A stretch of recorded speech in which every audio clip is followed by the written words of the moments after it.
Welcome back to our listeners and viewers of the Responsible Edge podcast, where we explore bold ideas, uncomfortable truths, and unexpected solutions shaping the future of ethical business.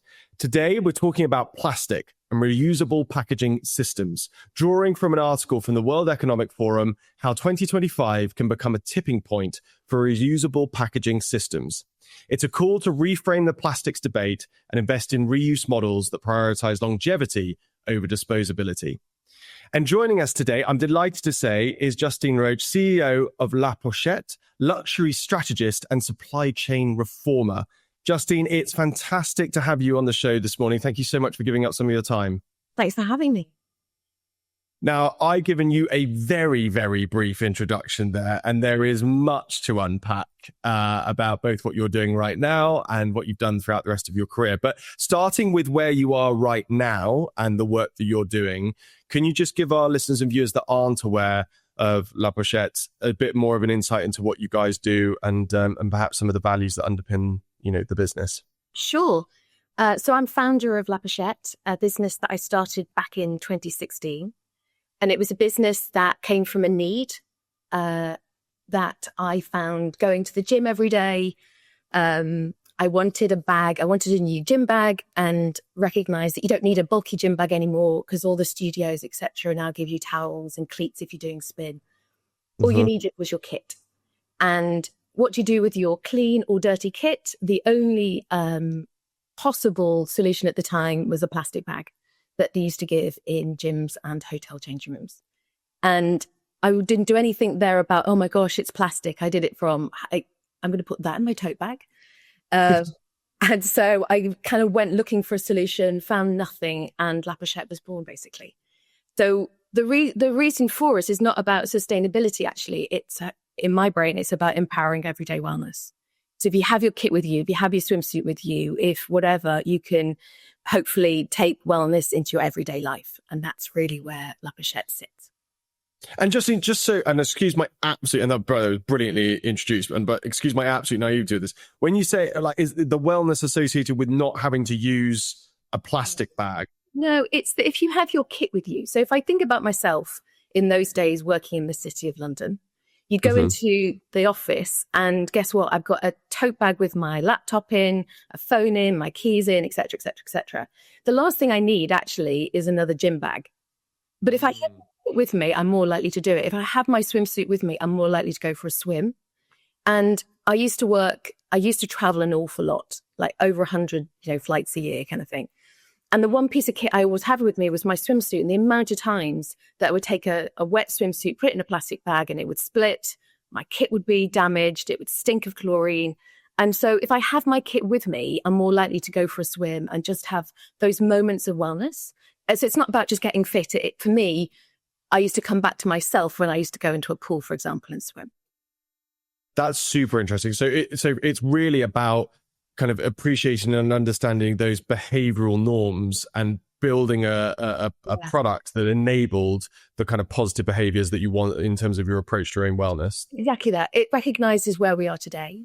And if I look at when I grew up, you'd go to a gym or you'd go to an aerobics class on a Tuesday night, and that was it. That was your fitness. And maybe you did something like on a Thursday night. Nowadays, if you look at who we are, what we are, we probably take wellness on in our everyday life. When I was growing up, once again, it was about going to a bar at the age of 18. It's about going to the pub. It's about going to the bar. Like nowadays, 43% of 18 to 30-year-olds don't drink. What they do is they go to a spinning class after work. They meet up with their friends. They do a spinning class. They do a Pilates class. That's what we're talking about in today's world, right? It's about taking these wellness moments on an everyday life. Very cool. Very cool. Well, look, we'll obviously be linking to Pochette, so anyone that wants to go and immediately check out the fantastic products there, then I implore you to go over there. Justine, you've sort of titillated on a couple of those formative experiences, so I'm keen for us to go back there and sort of really kind of tell the story, if you like, of you and your career. But I particularly am interested to start with, can you take us back to some of those kind of really foundational, kind of formative experiences that you had that kind of impacted your view of the world and ultimately have led you to do what you've done in your career? Can you take us back to whether it was childhood, whether it was in your education, just those really significant moments for you in the early part of your life? I think fitness and sport has always been pivotal in my world.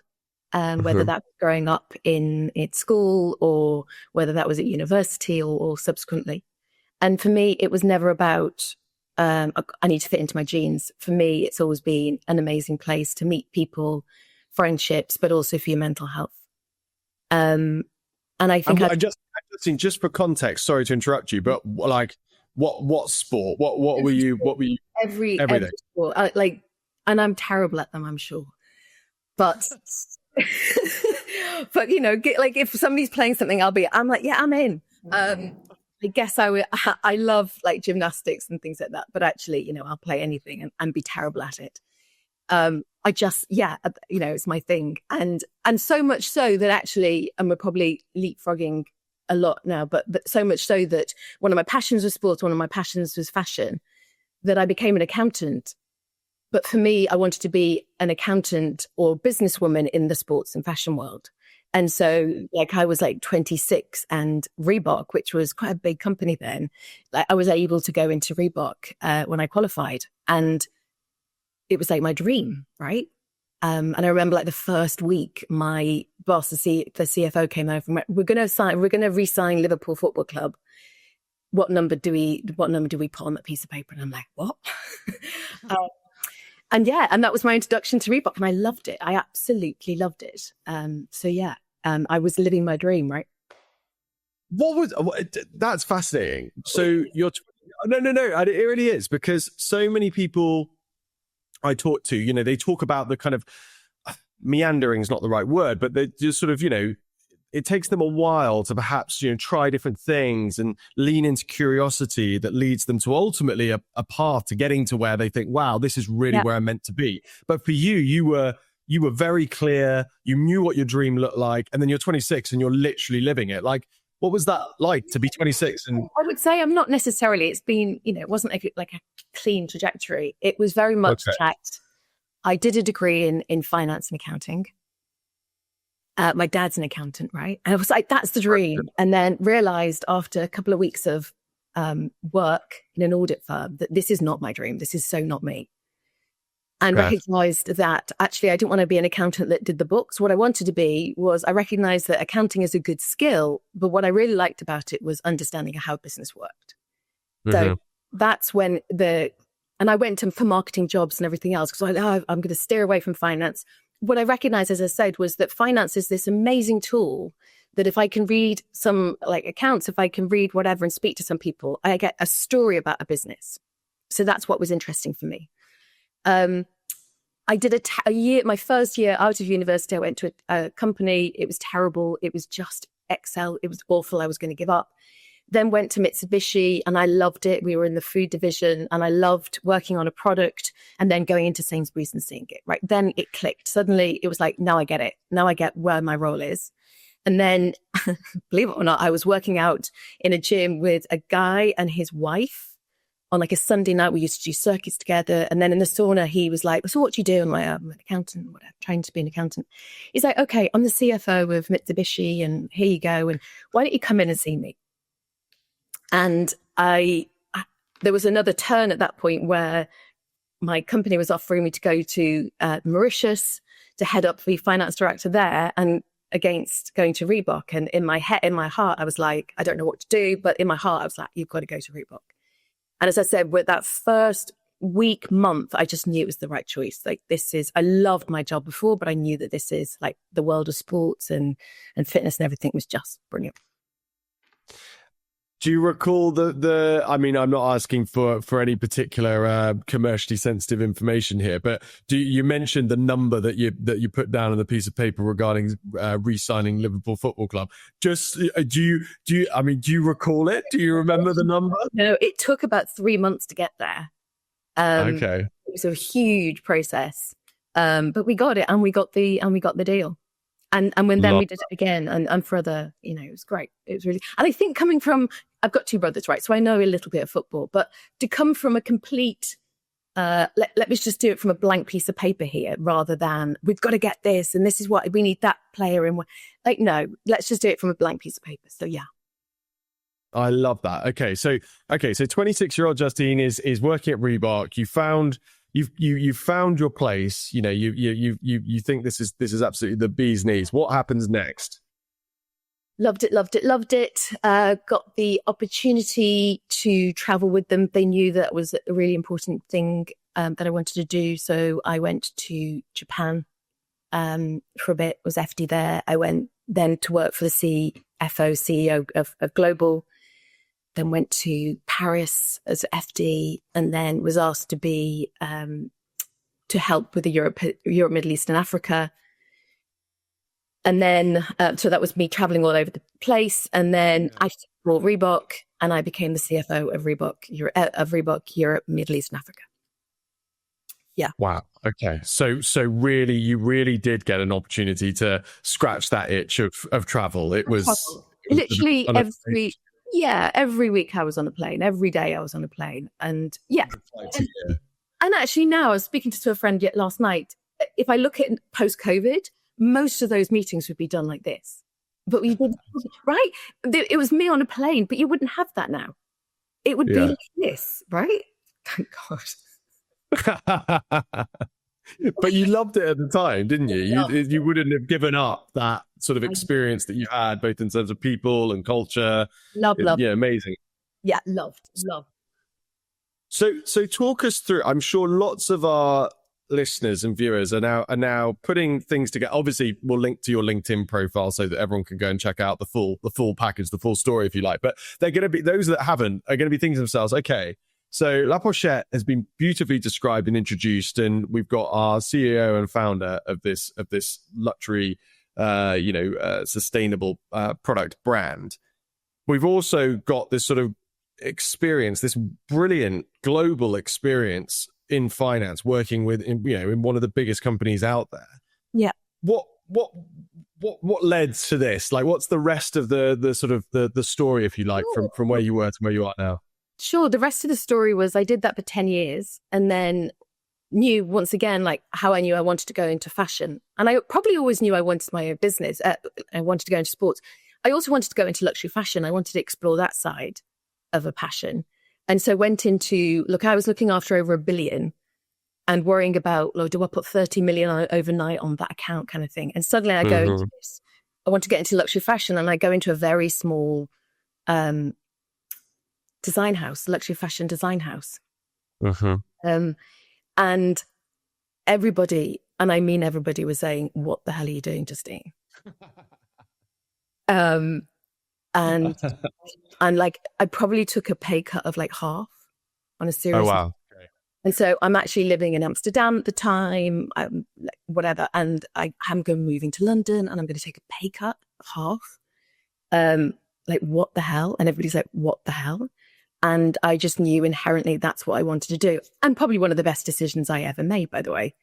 Yeah. Yeah. How difficult? Let's just briefly reflect on that, because it to be at any stage in your career and to have those around you question your decision making in that sense, like, what was that like for you, like personally, like that?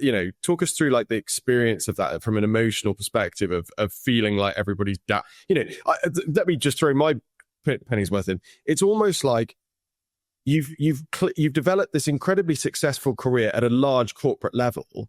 Surely your friends and your family and your contacts around you should have faith in you that you're going to be making the right decision for you, because you clearly have shown a track record of making good decisions in everything that you've chosen to do in your career so far. So, but just that's my 2 pennies worth. Give me a sense of what it was like for you personally dealing with that. Good. I'll be honest with you, because I trust those people around me, and I know that they are doing it in the best interest of me. They're not trying to, and I think, but I do have this gut instinct about things. And I love the fact that I could talk to my family or friends and play devil's advocate and go, but what about this and what about that? And then playing it back to me. But ultimately it's my decision. right? Very much like, by the way, when I got the offer to go to Mauritius and BFD there, and people go like, really, you want to go to this like sports brand? Like, really, you got this? And I'm like, yeah, I like this feels right. Yeah. So I think you've got to go with your gut. I think you've got to go with your gut. It's really Interesting. because even on that one, I remember going to my friend in Henley, right, over the weekend when I was making that decision, and she wrote things down, and we went through it, and it was, and she went through, let's do the pros and the cons, and let's mark them out of 10 on each one. And I'd already accepted to go to Reebok, and the guys were like, but what about this? You can have this much more. You can have this, and I was like, okay. And she sat down with me and she went through and we went to the bottom and it came out as very even. She said, what does your heart say though, Justine? And I said, I remember it vividly. I was on my way back home and I went, it's to go to Reebok. That's exactly what I did. And it's that gut instinct, exactly the same as where, you know, you go fast forward 10 years and I got this opportunity to go to a luxury fashion house and everybody was like, what the heck? And I was like, this is what I know. This is the next journey of what I've got to do. I love that. For somebody that's obviously analytical and has, you know, an incredible capacity for data analysis, etc. Like, I love the fact that it really, even having done that, it comes down to what your gut's telling you and what your heart's telling you. That's an amazing message to share. You've joined this luxury fashion house. You've taken a 50% pay cut, circa. Your friends and family is sort of questioning like what is that you're actually doing here. Yeah. But you mentioned that it felt immediately, you know, it was right and it was the correct decision. What happened next from that point on? So it felt right for a couple of reasons, and I'll bring this part in only because it matters later on. It was also a time when I met my husband, and so believe it or not, I was in South Africa. I'd come back and I had an interview, met this guy, friend of a friend, then got offered this job like 6 months later. Oh, by the way, you've got a week to go to London. And this guy who I was then dating said, well, why don't you just come in with me? Why don't you just live with me for a couple of like weeks, kind of months kind of thing? And I never moved out. And that felt instantly right. And we got married. And at work, it just felt instantly right. What Reebok was very good at was you were in finance, but you understood the entire process of a business. From design through to supply chain, through to in the store, retail, et cetera, et cetera. It was like an education of how, and I love that. So when then I go into a luxury fashion house, I'm very easy able to translate that knowledge into, let's have a look at this over here. Where before nobody had been able to do it, if that makes any sense.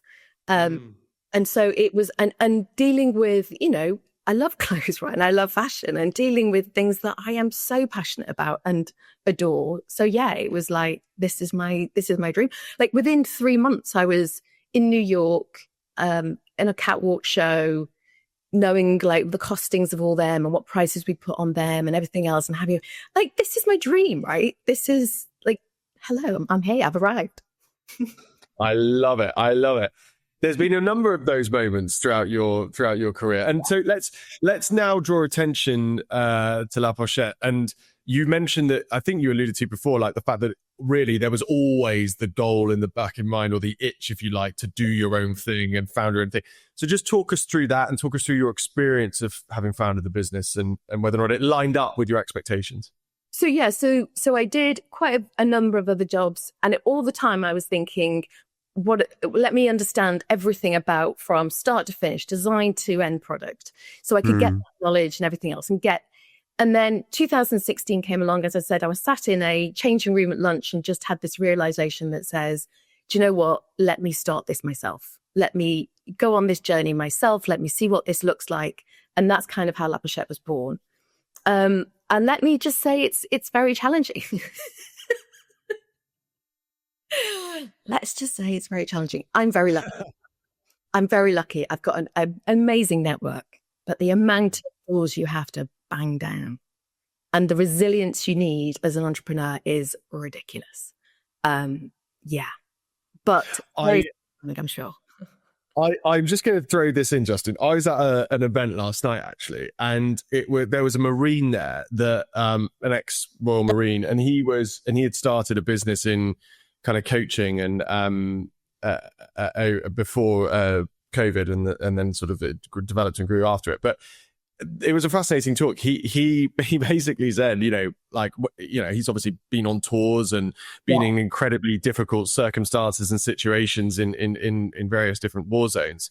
And he said, building the startup was by far and away the hardest thing he's ever had to do. And I thought that was so compelling to hear somebody that you would expect to say, the times in Afghanistan or in Iraq were the hardest things, but no, this was the hardest thing he'd ever attempted to do. It doesn't get mentioned enough. Yeah, how hard it is. I think for me, and I think so. Back in 2016, when I've seen this opportunity and I shared it with my husband, and we're like, what, let's do this. And I wasn't working at the time, and we went out he died basically. We were out cycling, and he had a massive heart attack and died. And I think resilience comes from, in that instant, you're trying to find nuggets of positivity. It sounds ridiculous, but you're going through grief, you're going through loss, you're going through, it's out of the blue. And for me, La Pochette was this thing that I could work on in the darkest days that would just get me through to the next day. So resilience for me is also slightly with that. So when it is tough at La Pochette, I always had that to look towards, to kind of go, look, do you know what? You can do this. And that happened many, many years ago, like 9 years ago now. But I guess it's why I don't believe to this day, if that hadn't have happened, La Pochette wouldn't have been born. I'd have gone back to corporate, 100%. I'd have gone back to corporate. I would have done something else. And likewise, even, post-COVID was very hard. We had this, which was about traveling and about going to the gym and everything else. Guess what? We launched the year before COVID started. So I'm sat on this inventory and everything else. And everybody was going, and, I had job offers, and everybody was going, you should just go back to corporate. And there's something in your head. Once again, it's like gut thing, isn't it? That says, no, you just got to stay on this path just a little bit longer. Very well done. So I think resilience comes from different things in different measures. And Justine, thank you for sharing that so openly with us. I mean, that to have had that experience and to have gone through that at the moment of sort of La Pochette's inception, as you've kind of described, that that must just create such a founding value, if you like, in the success of making this happen. The drive and determination that you have to make this, and I know it's successful, but as much of a success as it can possibly be, that must, that's real fuel for you. I think so. I think, once again, people that I love will go, do you think you need to go back to work? Do you think you've given enough, haven't you? Or why do you need to work? And I know, once again, it's that deep down thing that you just go, do you know what? I know I've got to continue this. Just believe in me. Yeah. Well, I think it's amazing that you doubled down, if you like, and that you've done what you've done with it so far. Let's move forward now to Justine. I know that was a whistle-stop tour through your background and experience, but again, we'll link to your profile, etc., so that listeners and viewers can check things out. Would you mind now just providing us with a little bit of a summary overview of the article that I alluded to at the beginning of the show, and perhaps just picking out for you what you found to be the most interesting points made? Sure. So it's primarily about packaging, and I think it's about packaging both from, say, factory to a warehouse and then warehouse to the end consumer. It's interesting to see that only 9% of plastic is recycled, and it draws attention to the ability to use recyclable or reusable, should we say, packaging we call it the last mile, right? And in quite a short period of time that the European are looking to bring this in. So yeah, it covers that in essence. Beautifully described and introduced. For those listeners and viewers that want to check out the source article, we'll obviously link to it as well. I know you've picked up on it. Like the 9% just absolutely stopped me in my tracks. I'll be honest. Like you hear so much, there's so much coverage around plastic and single use and all the rest of it. And to just see that figure of 9% was just an absolute shock. With like governments and brands like still pushing this whole kind of recyclable plastics sort of agenda, you hear a lot about recyclable plastics, even when like 91% of that plastic is never being recycled at all. Like, isn't there just a false narrative and a false sort of advertising piece going on that we're contending with? Is it? I mean, how outrageous do you think it is that we have this narrative that just isn't backed up by the data? It's 100%, but you only have to look at it from with two perspectives in my head. One is that we were going to use a recyclable packaging for our last mile. Mm-hmm. And yet when I dug into it, it said, most of the time, you're not going to be able to put it in your recyclable bin. You're going to have to take it to a supermarket, for example. And I think that in my head is greenwashing, because the whole point of it should be that this is easy. I use the second example of like a sandwich pack where, if you take this off, this off, this off, and this off, you can recycle that bin and that one. You can't recycle that bin. Oh, by the way, take the label off that bin. Nobody's going to do it. Nobody is going to do it. And we are not trying to solve cancer. We're trying to solve a very, very, very simple thing, which is about recyclability. And it annoys the hell out of me because it can't be this hard. When you described the origins of La Pochette at the beginning, and you talked about why it very much came from that need, if you like, that you'd experienced of wanting to have access, an easy access, yes, comfortable access to, your equipment and your garments that you needed in order to enact these well-being activities that you wanted to commit to. You've just, at the very heart of what you're doing at La Pochette is it at direct odds with what you've just described in terms of the ease and the use of consumer behavior to be able to engage in a recycling of a particular piece of packaging. So, like, what lessons, and then we're going to come on to talk about reuse, but what lessons do you think can be learned from your experience at La Pochette regarding how organizations that do want to position their packaging as recycling can learn? I think, so for me, I was never trying to start a sustainable company. Mm-hmm. It came about a need that I want something. And if it's going to be, we go back to luxury fashion, right? If it's going to be beautiful and I love using it and I'm not embarrassed to put it in my tote bag and it's crappy and all, like, great, job done, tick done. If it's sustainable at the same time, then hallelujah, right? Then I'm going to use it. Why wouldn't I use that one versus that one? Because this one just literally does everything that I need. Mm-hmm.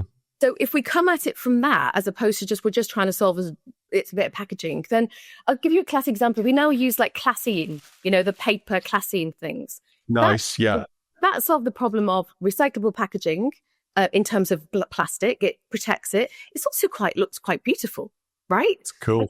I don't have tissue paper anymore. So I think if we come at it from what does the consumer see and love, and then if I can just literally throw it in the bin and it gets recycled and it's easy, done in my garbage, done. Job's a good one.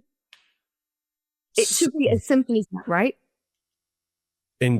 Absolutely, indeed, yes. Find what not just looking at it as a problem of, right, we use plastic packaging. We need to try and convey a recyclability message when actually that's a false message, because no one's actually going to have the sort of the capacity to enact what they need to do in order for it to be recycled. Versus, let's actually just think about ease and convenience and the sort of quality of the packaging itself, which most customers are not going to want a plastic packaging anyway. Right.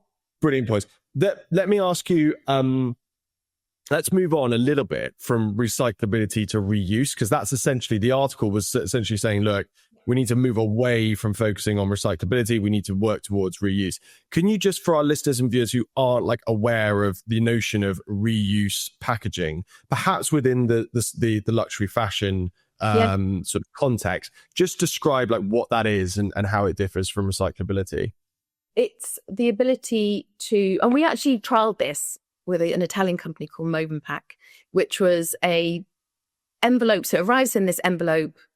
You pull your products out, and then you can fold this envelope back up, QR code it, and then send it off, and it goes to a sorting house and then can be used about 20 times. And so they'll clean it, they will sanitize it, and then it can use about 20 times. And that is one part of the journey, right? The problem that is why we couldn't use at our time is that we need quite a few different solutions. And that was just what. But we're starting to get there. And once again, it comes back down to ease of use. So the one thing that I would say is, will I be able to just post this in a letterbox on my way to work or on my way to the shops? Tick, done. Then it's not a hardship for me, right? If it becomes really, really, really hard for me to do, bit like I've got to go to a supermarket and put this, I've got to remember to bring that. I'm not going to do it. I'll be honest with you. So I think, so that's one of the solutions. And I think it's the Amazon boxes, right? That we just come to our door like nearly every day. And it's cardboard. It's fine. Let's just throw it in the bin. It's great. Be recycled. Like, surely there has to be a better way. Surely Amazon can do this. Because it comes back. Why do I think Amazon can do it? Because it's a bit like the supermarkets, right? I grew up where you get free supermarket bags. And everybody, when you said, okay, you're going to pay, oh no, it'd be ridiculous, whatever. Now you go, I would say 95% of people don't carry a reusable shopping bag, right? No. You get your deliveries from Ocado or Waitrose, they come in, those boxes, and then you give them back your plastic bag. We've worked it out. Get on the program. It should be that easy. You've just got to find a solution. You found a solution to get these huge depots across the entire countries, next day shipping, et cetera, et cetera. Surely you can work on this. They're talking about drones. Why can't you just talk about packaging?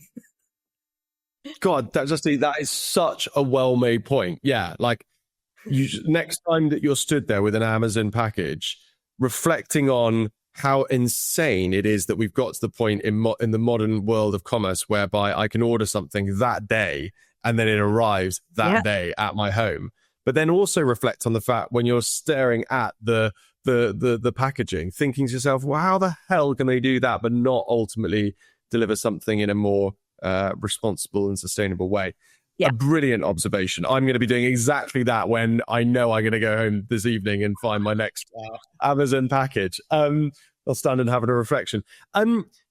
You've alluded to ease of engagement in order for reuse or even recyclability. Let's throw it in, to be enacted is key and fundamental as you've described. Is it sexy? Is it from a status perspective, from a viewpoint of the customer gaining an additional value in enacting these processes? Are we getting to the point where it's just seen as a little bit more of a positive thing to be able to present and to be able to share the fact that you're a responsible consumer and that you're engaging in these processes? Or have we got ways to go to make it more aspirational, if you like? I don't think it's sexy. And I think there's a lot of people pretend that, we need to be sustainable, but actually they don't pay for it.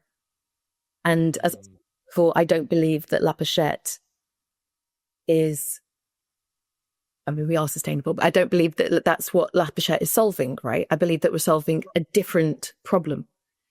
And we try and be sexy. And if at the same time we take away and go, you have to be as sustainable as possible, then I've done my job. And there's a lot that goes on behind the back where I have to incur lots more costs, but I do that. And we don't tell the customer because actually, unfortunately, Charlie, the customer really doesn't care at this moment in time. So you can see this. The moment you talk about sustainability and what we're trying to do, they'll just switch off. Why bother? Let's engage with them in another way. I think that's such an interesting point. let me throw something at you. I almost feel like we're getting to the point with kind of sustainability as one of those kind of key characteristics of a brand, where it's almost until a problem is identified with the sustainable or non-sustainable nature of a product or service, there's just the expectation that you are. But once it's highlighted that you aren't in a particular area, that's when the problems occur in terms of the way that your brand is then perceived and potential engagement with it. Is that a fair observation, or does it not matter in the kind of luxury fashion world that essentially, even if you're found to be unsustainable in a particular way as a brand, people get over it, they're not that bothered, and they'll continue to purchase from you? Most people, I would suggest, are just paying lip service to it. Interesting. Worked for a brand, and they did a hanger, because the amount of hangers that end up in landfill, and they did it for motion plastics and all the rest. And it's a nice story. Will it change somebody who's walking in there and go, "Have you got those hangers?" No. Well, heck. But that doesn't mean that we should be looking at it. I don't believe that sustainability is as sexy. Why do you do it then?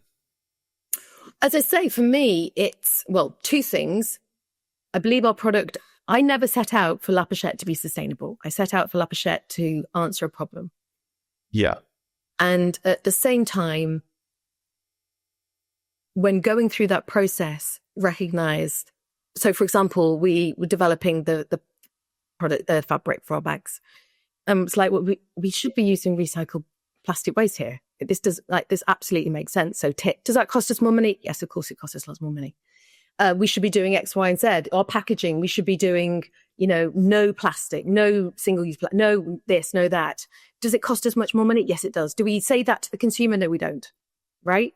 That's just a fundamental belief in what we're trying to do. A fundamental belief. This is my business, right? Why would it be anything out there that I'm not proud of? And so it's about you personally. The values that you uphold are ones that you wouldn't, in good faith, be able to build a business that didn't factor in these considerations and expenses around sustainability. It's for you. It's not for the customer's perception, et cetera, et cetera. 100%. Interesting. Yeah. Has it always been that way for you? Have you always been driven by making sure that these kind of considerations are always going into the way that you do things? Or is it something that through La Pochette that it's almost sort of become more important to you? I think it's always been there. I remember working when I was 18 years old, and they had bottles, recycled bottles.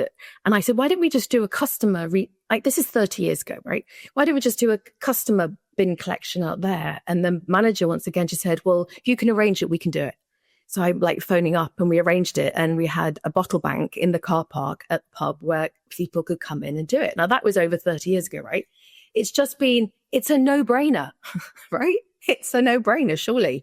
So I don't know why we wouldn't do it. We are killing our world. Have you noticed a pioneer, clearly? So great. Thank you for bringing up the 18-year-old Justine doing those sorts of initiatives. I can see that it's always being ingrained in how you do things. Going back to the article talks about how do we unlock the kind of the reuse mechanisms, if you like, that we need. And I think essentially, and again, you might tell me otherwise, but essentially the article talks about we need obviously policy to help facilitate and support these initiatives, but we also need the infrastructure to be developed and implemented. From your perspective, I know this is a $64 trillion question here, but how would you see that happen? What needs to happen in order for reuse to become more mainstream, to become more embedded and ingrained? What are the key things on the agenda to make that happen? Purely on packaging? Yes, purely. Let's stick with packaging. Okay. It is the infrastructure. It is the ability to make it easy for the end consumer. We go back to the sandwich wrapping, right? If that's going to take 4 attempts to take the cardboard, the plastic, to the sticker off, it isn't going to happen. Just make it easy for the consumer, and the consumer will go along with it. And is the challenge with what you described there that we need some joined up like collective partnership thinking to go with this? Because it's one thing, individual businesses having all the right intentions that, yeah, we're going to try and introduce a reuse packaging strategy. But actually, unless governments, unless, policymakers, unless other organizations all come together to facilitate this infrastructure, then it's not going to go anywhere. Is that a fair observation, or does that just pass in the buck? I think it's entirely fair. Once again, we saw it through the supermarkets, right? Over 15 years ago, we all went into a supermarket, we all got our plastic bags, went out the shop, happy days. Came for a government to go, stop it, we're going to charge now. It came from the people in the supermarkets going, okay, we're going to go ahead with this. And it came from the consumers going, okay, I'll buy a reusable plastic bag. And we don't even think about it now. We go into a supermarket and we don't even think about it. And the moment somebody says, well, you're going to charge 10 people, no, it's fine, thank you very much. So for me, it's not simple, right? But if policy was that, then we would come up with the solutions. What policy changes do you think would be most beneficial when you think about the luxury fashion market, fashion industry? Like what changes in policy would have the most impact, do you think, on the industry as a whole? Really interesting question. I think, once again, it is things like the hangers that I said was made from, plastic waste and being able to reuse them, et cetera, when it comes from factory to the consumer or to the warehouse, sorry. It is the plastic sheeting that's on the outside that's biodegradable. It's still microplastics. It's all of those things to re-look at and see, are there any better ways that we can do this? And they all still come in big cardboard boxes, don't they? And then get shipped, and we don't reuse them, we just recycle. So it comes from everything. But I have to say, I think, to be fair to luxury fashion, it is taking a huge leap forward in terms of reuse, right? In my day, once again, you'd wear a dress and then you would get rid of it like after a couple of years. And nowadays it's about reuse and resell and all the rest. It's definitely changed. Good to finish on a positive note when thinking about the luxury fashion industry. So thank you for that, Justine. Now I'm super interested. We've had murmurings of sort of magic wand outcomes throughout this show and this conversation, but I'm interested in what you're going to do with it now. Justine, if I was to hand you a magic wand and you could change one thing about the commercial world this instant, what would that one thing be?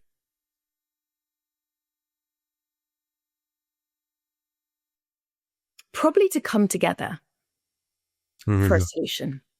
And what I mean by that is, and we saw this in COVID, right? We saw how if industries come together and they're not thinking about their own commercial gains and the bottom line, and just come together and did a solution and came to a solution, would be in a much better place. We won't get there, I don't think.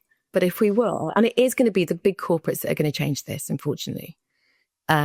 The Amazons of this world, etc., coming together with other people in supply chain, then I think that we could do it. I really do believe that. But it is those big boys coming together with all the entrepreneurs and everything else and just going, let's just get a solution here. I know that sounds simplistic. But let's go back to the sandwich pack.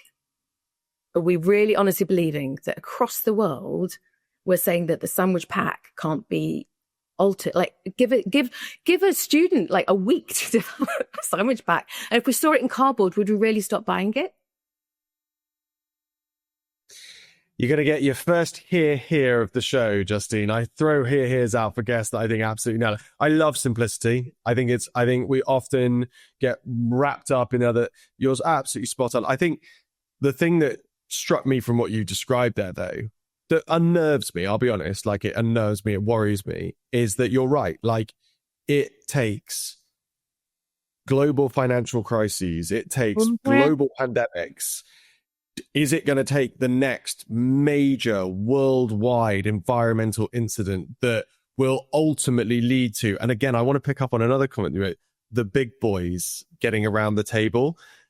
I've had a lot of conversations recently with senior women, like women that have trodden some really powerful paths in their careers in a difficult period of time, and sitting here as a man, like I'm getting increasingly concerned that it is the boy nature and the big boy nature that is stopping us from ultimately coming together, as you say, and addressing some of these issues at large.